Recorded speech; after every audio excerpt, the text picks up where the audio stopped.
જેવો વરસાદ પડે એવા તરત જ લારી પરથી પકોડા લેવા ભાગો છો ને? તો હવે તમારે એવું નહીં કરવું પડે. આજે આપણે ઘરે જ બનાવીશું લારી કરતાં પણ કુરકુરા, ટેસ્ટી અને વરસાદની મજાને બમણી કરી દે તેવા મકાઈના ભજીયા. આ ભજીયા બનાવવામાં કંઈ વધુ સમય કે વધુ મહેનતની પણ જરૂર નથી. ફટાફટ બની જશે. તો આ વખતે વરસાદ પડે તો બહારથી ભજીયા લેવા ના જશો. બસ 2 મકાઈ લઈ આવજો. તો અમેરિકન 2 મકાઈ લીધી છે. એને છોલી અને નાઈફથી આ રીતે દાણા કાઢી લેવા તો ફટાફટ નીકળી જશે. જો અહીંયા દાણા સરસ રીતે નીકળી રહ્યા છે. તો 2 મકાઈના દાણા આટલા બધા નીકળી ગયા.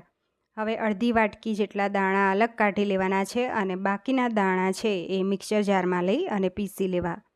તો અહીંયા દરદરું પીસવું. તો ઢાંકણ બંધ કરી અને મિક્સરને ચાલુ બંધ કરીને પીસી લેવા. તો અહીંયા દરદરું પીસાઈ ગયું છે. જુઓ આ રીતનું રહેશે ટેક્સચર. હવે એક બોલમાં કાઢી લઈએ અને અડધી વાટકી જેટલા દાણા અલગ રાખ્યા છે એ આમાં નાખી દઈએ.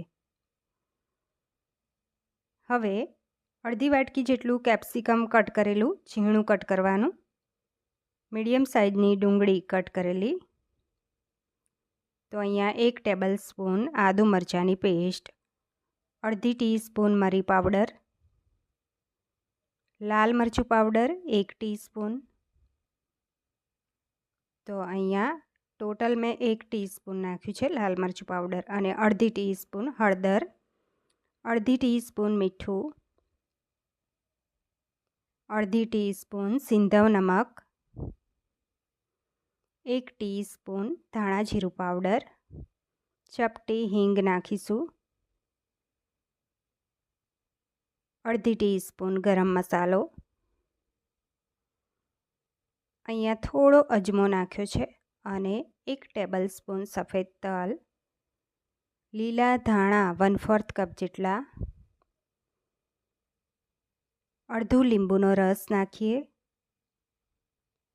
તો બધું જ મિક્સ કરી લેવાનું છે અને આ મસાલા સાથે તમે આ ભજીયા બનાવશો ને ખૂબ જ ટેસ્ટી બનશે.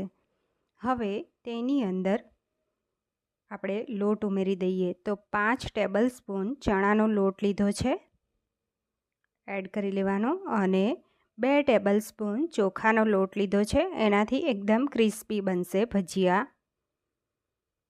તો બધું જ મિક્સ કરી લેવાનું છે. તો હવે આ બેટર કેવું રાખવું ખાસ જુઓ. તો આની અંદર છે એ મકાઈમાં ફાઈબર ખૂબ જ હોય છે એટલે બહુ પાણીની જરૂર નહીં પડે. આમાં થોડુંક જ પાણી નાખવાનું છે. તો અહીંયા 2 થી 3 ટેબલ સ્પૂન પાણી નાખવું અને મિક્સ કરી લેવું. તો અહીંયા ટોટલ મેં 3 ટેબલ સ્પૂન પાણી નાખ્યું છે અને મિક્સ કરી લીધું. સાઈડમાં તેલ ગરમ કરવા મૂકી દેવાનું. તો આ ભજીયાને કેવા તળવા તો ખાસ જુઓ. ગેસની ફ્લેમ પહેલાં હાઈ રાખી તેલ સરસ ગરમ કરી લેવું. પછી ગેસની ફ્લેમ મીડિયમ કરી લેવી અને મીડિયમ ફ્લેમ ઉપર તળવાના છે. તો અહીંયા એક સાઈડ સરસ તળાય પછી એને પલટાવી દેવું અને ક્રિસ્પી થાય પછી એને કાઢી લેવા. તો અહીંયા એકદમ ક્રિસ્પી થયા પછી આપણે ભજીયાને ઉતારી લઈએ. તો કિચન પેપર ઉપર કાઢી લઈશું એટલે બધું જ તેલ શોષાઈ જાય. તો અહીંયા એકદમ ક્રિસ્પી મકાઈના ભજીયા તૈયાર થઈ ગયા છે. એને તમે ચટણી સાથે ટોમેટો કેચઅપ સાથે ખાઈ શકો છો. ફ્રેન્ડ્સ, રેસીપી ગમી હોય તો વિડીયોને લાઇક કરી દેજો અને મારી ચેનલને સબસ્ક્રાઈબ કરજો. દોસ્તોમાં જરૂર શેર કરજો અને કમેન્ટ્સ કરી